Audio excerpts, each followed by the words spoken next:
दोस्तों स्वागत है स्टॉक 360 में। आज के इस वीडियो में बात कर रहे हैं मार्केट की गिरावट की वजह। इस गिरावट में आपको कौन से शेयर्स और नुकसान में डाल सकते हैं और कौन से नहीं। ईवी सेक्टर की भारत के मार्केट में अभी और आगे क्या डिमांड होने वाली है और गवर्नमेंट इस सेक्टर को लेकर कितना फोकस है। ईवी सेक्टर के पिन स्टॉक के ऊपर भी बात करते हैं और उसके फंडामेंटल एंड टेक्निकल और उसकी ग्रोथ के ऊपर भी बात करते हैं। इन सभी के ऊपर आज के इस वीडियो में बात करने वाले। वीडियो आगे लग जाने से पहले इस वीडियो को लाइक एंड सब्सक्राइब कीजिए ताकि आने वाला वीडियो अब तक पहले पहुंचे। निफ्टी 50 या सेंसेक्स की बात करते हैं तो या उसका चार्ट देखते हैं तो अब ट्रेंड बनाने के बाद उसमें गिरावट देखने को मिली है। यानी ये पहली बार नहीं है कि जो मार्केट गिरा है, कभी भी मार्केट अपना अप ट्रेंड बनाने के बाद उसमें गिरावट देखने को मिलती है। एक हद तक ग्रोथ देने के बाद उसमें गिरावट आनी ही आनी है। चार्ट देखते हैं तो कभी भी उसने अप ट्रेंड बनाया है उसके बाद 20% या 20% से अधिक की गिरावट देखने को मिली है। उस गिरावट के बाद पिछला प्रीवियस ट्रेंड तोड़ के नया ट्रेंड बनाता है। निफ्टी 50 या दीगर में ऐसा ही ट्रेंड चलता है। इंडिया की मार्केट की ग्रोथ आने वाले 5 या 8 सालों में और ज्यादा ग्रोथ देखने को मिलेगी। इंडिया की जीडीपी या इंडिया की इकोनॉमिक की या इंडिया की मार्केट की में आने वाले दिनों में और ज्यादा ग्रोथ देखने को मिलेगी। कभी भी मार्केट अपना बुलिश बनाता है तो उसमें गिरावट होती ही है। इंडिया की मार्केट से कंपेयर करते हैं तो ये गिरावट शॉर्ट टर्म की है और ग्रोइंग लॉन्ग टर्म की है। जो भी शेयर इंडस्ट्रियल पीओ से उसका पीओ रेशियो हाई है या उस कंपनी का फंडामेंटल टेक्निकल स्ट्रॉन्ग नहीं है, इस मार्केट की गिरावट में इन सभी स्टॉकों में अच्छी खासी गिरावट या वैल्यूएशन देखने को मिलेगी। पर आपके पोर्टफोलियो में स्ट्रॉन्ग फंडामेंटल के स्टॉक्स है या इंडस्ट्रियल पीओ से उस स्टॉक का पीओ रेशियो कम है, इन सभी स्टॉकों में कम गिरावट देखने को मिलेगी। ये सभी शेयर मार्केट के साथ गिरेंगे भी तो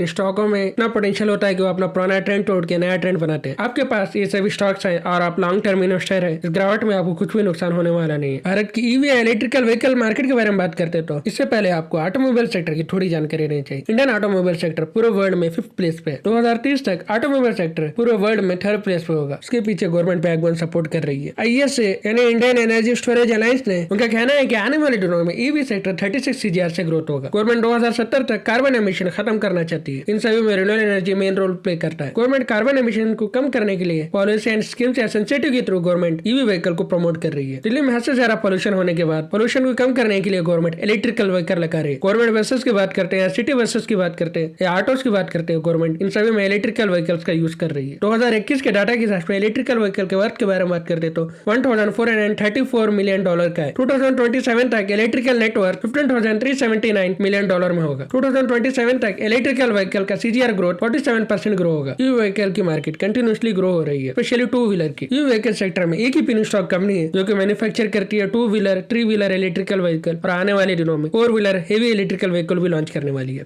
और ये कंपनी ना कि सिर्फ इलेक्ट्रिकल व्हीकल में आने वाली दिनों में हाइड्रोजन सेक्टर में भी एंट्री लेने वाली है। इस कंपनी ने गुजरात गवर्नमेंट के साथ 2000 करोड़ का एमओयू साइन किया है। इस अमाउंट से कंपनी लार्जर प्लांट डालने वाली है। कंपनी ना कि सिर्फ डोमेस्टिक इंडिया में है बल्कि यूएई अफ्रीका में भी एंट्री ले रही है, यानी अपना मार्केट इंटरनेशनल भी एक्सपेंड कर रही है। कंपनी के दीगर ग्रोथ आगे बिजनेस एंड फंडामेंटल में देखते हैं। इस कंपनी के प्राइस रेट के बारे में बात करते हैं। इसका भाव 66.80 पैसे पे चल रहा है। इस कंपनी के 5 साल के रिटर्न की बात करते हैं। इस कंपनी ने 5 साल में 800% के रिटर्न दिए। इस कंपनी में 5 साल में अच्छी खासी रिटर्न देखने को मिली। वही 1 साल की रिटर्न की बात करते हैं तो इस कंपनी ने 1 साल में 24.63% की रिटर्न देखने को मिली। कंपनी ने सिर्फ 6 मंथ में 55.75% के रिटर्न बना के दिए। यानी आप 6 मंथ पहले 43.74 पैसे का रेट पे 580 शेयर खरीदते हैं तो या 40,000 का इन्वेस्टमेंट करते हैं तो अब तक उसका प्रॉफिट 13,000 से अधिक होता, यानी 55.75% का रिटर्न मिलता। अगर कंपनी की सीजीआर ग्रोथ देखते हैं तो सीजीआर सेल्स में 10 साल में 133% की रिटर्न देखने को मिले। 5 साल का कंपनी ने डाटा पब्लिश नहीं किया है। 3 साल की रिटर्न में अच्छी खासी बढ़ोतरी देखने को मिले, यानी 1340% रिटर्न में बढ़ोतरी हुई है। कंपनी के रिटर्न सेल्स में -11% की घटोतरी देखने को मिली है। कंपनी के सीजीआर प्रॉफिट के बारे में बात करते हैं तो कंपनी ने 10 साल में 85% का प्रॉफिट बना के दिया है। वही 5 साल में कंपनी ने प्रॉफिट में अच्छी खासी बढ़ोतरी की है, यानी 292% की प्रॉफिट दी है। कंपनी की 3 साल की कमाई की देखते हैं, यानी प्रॉफिट के बारे में बात करें, कंपनी ने 3 साल में 130% की प्रॉफिट बना के दिए। वही कंपनी का टीटीएम प्रॉफिट के बारे में बात करें, कंपनी का टीटीएम प्रॉफिट 0 है, यानी टीटीएम में कंपनी की ग्रोथ नील है। कंपनी के प्रॉफिट एंड लॉस के बारे में बात करते हैं तो रिसेंट क्वार्टर रिजल्ट में कंपनी ने अच्छी खासी बढ़ोतरी दिखाई है। Quarter and quarter base company के प्रॉफिट एंड लॉस देखते हैं तो सितंबर 2023 में कंपनी ने 45.11 करोड़ की सेल्स देखी गई थी। रिसेंटली रिजल्ट की यानी दिसंबर क्वार्टर के बारे में बात करते हैं तो 1600.29 करोड़ की बढ़ोतरी देखी गई है। यानी कंपनी के सेल्स में 2 डिजिट से 3 डिजिट की सेल्स में बढ़ोतरी देखने को मिली है, यानी सेल्स में अच्छी खासी बढ़ोतरी देखी गई है। कंपनी की ओपीएम की यानी मार्जिन के बारे में बात करते हैं, कंपनी ने quarter and quarter base compare करते हैं तो कंपनी ने सितंबर 2023 में कंपनी का मार्जिन 12.75% का था। वही दिसंबर 2023 में कंपनी का मार्जिन 10.78% का है, यानी मार्जिन में क्वार्टर एंड क्वार्टर बेसिस 2% की घटोतरी देखने को मिली है। कंपनी का net profit quarter and quarter base compare करते हैं तो कंपनी ने सितंबर 2023 से कंपनी का प्रॉफिट 2.42 करोड़ का देखने को मिला था। वही दिसंबर क्वार्टर के बारे में बात करें, कंपनी के प्रॉफिट में 5.70 करोड़ की बढ़ोतरी देखने को मिली है। कंपनी के रिसेंटली आए दिसंबर क्वार्टर रिजल्ट में कंपनी ने अपना all time highest sales and profit की। कंपनी के रिजल्ट्स की बात करें, कंपनी ने लगातार अपने रिजल्ट्स में बढ़ोतरी दिखाई है। मार्च 2020 से कंपनी के रिजल्ट्स में बढ़ोतरी देखने को मिली। मार्च 2023 में कंपनी के रिजल्ट 68 करोड़ के थे। वही सितंबर 2023 से कंपनी की रिजर्व 68 करोड़ से 66 करोड़ की बढ़ोतरी हुई है। कंपनी के बोरिंग में पिछले ईयर में बढ़ोतरी देखने को मिली है। मार्च 2023 से कंपनी की बोरिंग 14 करोड़ की थी, वही सितंबर 2023 में कंपनी की बोरिंग 49 करोड़ की हो चुकी है। पर कंपनी के पास पोटेंशियल है कि वो अपनी बोरिंग पे कर सकती है। कंपनी के मार्केट कैप के बारे में बात करते हैं। कंपनी का मार्केट कैप 1769 करोड़ का है। पीओ रेशियो देखते हैं तो इंडस्ट्रियल पीओ 46.30 टाइम्स है, वही stock PO ratio industrial time से 156 टाइम्स से चल रहा है। यानी अभी कंपनी का पीओ रेशियो इंडस्ट्रियल पीओ से हाई वैल्यूएशन पे ट्रेड कर रहा है। यानी कंपनी की वैल्यूएशन बहुत ही हाई है। इस कंपनी को आपके रडार में रखनी चाहिए जब तक इसका वैल्यूएशन कम नहीं हो जाए, क्योंकि इस कंपनी का फंडामेंटल बहुत स्ट्रॉन्ग है। आगे कंपनी के आरओसी एंड आरओई देखते हैं तो कंपनी का आरओसी 17.7% का है, वही कंपनी की आरओई 12.3% की देखने को मिली है। यानी कंपनी का डेप्ट 153 टाइम्स है। जिस कंपनी का भी डेप्ट 1 टाइम से ऊपर रहता है वो बहुत ही रिस्की कंपनी होती है, और जिस कंपनी का भी डेप्ट 1 टाइम पे नीचे रहता है वो बिल्कुल आपके रडार में नहीं चाहिए, और वो सेफ कंपनी है। इस कंपनी की डिविडेंड के बारे में बात करते हैं। इस कंपनी ने डिविडेंड 0.15% के डिविडेंड पे किए। कंपनी ने दो तरफ से भी पैसा बना के दिया, एक डिविडेंड से और स्टॉक प्राइस से। जिस कंपनी के ऊपर बात कर रहे हैं उस कंपनी का नाम ward wizard innovation and mobility limited है। बिजनेस एनालिस्ट के ऊपर बात करने से पहले यहाँ कोई बाई एंड सेल रिकमेंडेशन नहीं है, सिर्फ आपके एजुकेशन नॉलेज पर्पस के लिए। Wardwizard innovation mobility limited company का focus clean and green alternative to current way of life में लगाने के लिए इसके दो प्रोडक्ट मेन रोल प्ले करते हैं। एक है जो है ई बाइक्स एंड वीएम इनोवेशन। की पॉइंट के बारे में बात करते हैं तो ward wizard leading EV manufacturing company है। कंपनी ने अपना पहला प्रोडक्ट 2016 में लॉन्च किया था। उसके बाद कंपनी ने नए प्रोडक्ट बहुत से लॉन्च किए, जैसे कि लो स्पीड ई व्हीकल, जिन नेक्स्ट ग्लोबल,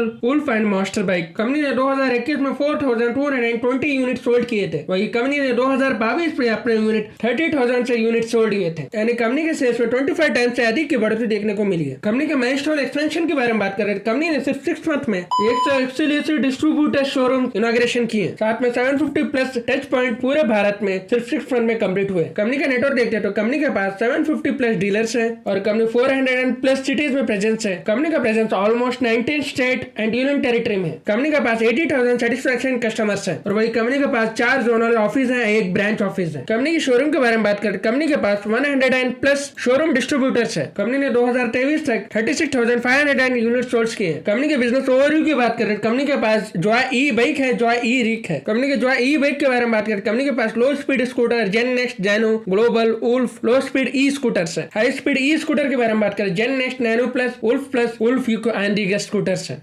इलेक्ट्रिकल मोटरसाइकिल के बारे में बात करते हैं, मॉन्स्टर, हरिकॉन, थंडरबोल्ट, ये सभी इलेक्ट्रिकल मोटरसाइकिल्स में आते हैं, और ये सभी सुपर बाइक्स हैं। कंपनी ने अपना एक नया प्रोडक्ट पोर्टफोलियो में ऐड किया है, जो उसका नाम है मियोस। वार्ड विजार्ड ने डिजाइन एंड डेवलपमेंट पीडी के साथ मिलकर बनाया है, और ये new age high speed electrical scooter है स्मार्ट एंड इंटेलिजेंस के साथ। ये वार्ड विजार्ड का अपग्रेडेशन प्रोडक्ट है। स्पीड की बात करते हैं, या उसकी लोड की बात करते हैं, या उसकी चार्जिंग कैपेसिटी की बात करते हैं, या उसकी रेंज की बात करते हैं, यानी मियोस से वार्ड विजार्ड का नया प्रोडक्ट है, और ये रिसेंटली 2023 में लॉन्च हुआ है। कंपनी ने रिसेंटली ई रिक प्रोडक्ट भी लॉन्च किया, यानी ई ऑटो लॉन्च किए। कंपनी ने recently e cart vehicle launch किया है, जो कि कार में स्टोरेज से काम करता है, और साथ ही साथ ई लोडर व्हीकल्स भी लॉन्च किए। वायूम के बारे में बात करें, कंपनी का वायूम एक ब्रांड है। कंपनी मैन्युफैक्चर करती है कंज्यूमर अप्लायंस, जैसे कि LED TV, alkali water purification, air purifier, hydrogen water bottle. Company ये सभी प्रोडक्ट वायूम नेम के साथ मार्केट में उतारती है। अभी प्रेजेंट मैन्युफैक्चरिंग के बारे में बात करते हैं तो 4 डोर रेफ्रिजरेटर मैन्युफैक्चर करती है। कंपनी का रेवेन्यू देखते हैं तो जो ई बाइक से 2022 में 100% रेवेन्यू जनरेट हुआ है, वही 2021 में 61% का रेवेन्यू जनरेट हुआ है। वयूम की रेवेन्यू देखते हैं तो वयूम का रेवेन्यू 2022 में 0% रेवेन्यू जनरेट हुआ है, वही 2021 में 39% का रेवेन्यू जनरेट हुआ है। व्हीकल प्राइस रेंज की बात करते हैं, 2 व्हीलर का स्टार्टिंग 77,400 से 2,42,000 प्राइस है। 3 व्हीलर व्हीकल का प्राइस रेंज 3,40,000 है। जियोग्राफिकल स्प्लिट के बारे में बात करते हैं, इंडिया से 99% रेवेन्यू जनरेट होता है, वही एक्सपोर्ट से 1%। मैन्युफैक्चरिंग फैसिलिटी के बारे में बात करते हैं तो को मैन्युफैक्चरिंग यूनिट वडोदरा गुजरात में स्प्रेड है। Annual capacity single shift 1,20,000 units PA for 2 wheeler and 3 wheeler. इस वडोदरा प्लांट में 2 व्हीलर व्हीकल 150 सेकेंड में बनकर तैयार होती है। ईवी एंचुलर क्रशर के बारे में बात करें, जो कंपनी ने रिसेंटली गुजरात के साथ 2000 करोड़ का एमओयू साइन किया है। एरिया की बात करते हैं 4 मिलियन स्क्वायर फीट क्लस्टर की है, और इस क्लस्टर में R&D सेंटर,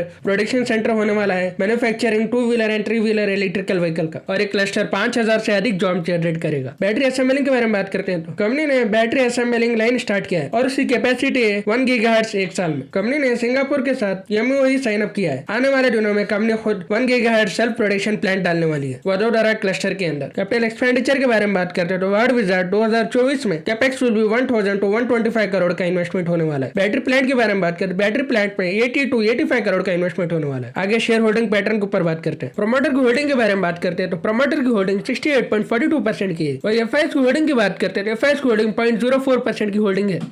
अदर इंस्टीट्यूट की होल्डिंग के बारे में बात करते हैं। अदर इंस्टीट्यूट की होल्डिंग 0.01% की है। कंपनी के पास पब्लिक की होल्डिंग देखते हैं तो पब्लिक की होल्डिंग 31.52% की होल्डिंग है। प्रोमोटर की होल्डिंग में 2022 से लगातार घटोती 2023 तक देखने को मिली है। 71.64% से गिर के 68.42% की होल्डिंग है। आगे कंपनी का टेक्निकल देखते हैं तो इन्वेस्टमेंट के लिए स्टॉक फंडामेंटल टेक्निकल के ऊपर 55% पास है। कंपनी का चार्ट पैटर्न देखते हैं तो 50 TM में डाउन ट्रेंड पे शो हो रहा है, यानी अभी ये शेयर बहुत ही बीरिश पे ट्रेड कर रहा है। पहले सपोर्ट लेवल की बात करते हैं तो इसका पहला सपोर्ट लेवल 50 है और दूसरा सपोर्ट लेवल इसका 28.90 है। कौन सा भी शेयर कितना भी अच्छा हो, मार्केट की गिरावट के साथ सभी शेयर की गिरावट आनी है। आज के लिए इतना ही, फिर मिलते हैं एक नए वीडियो के साथ।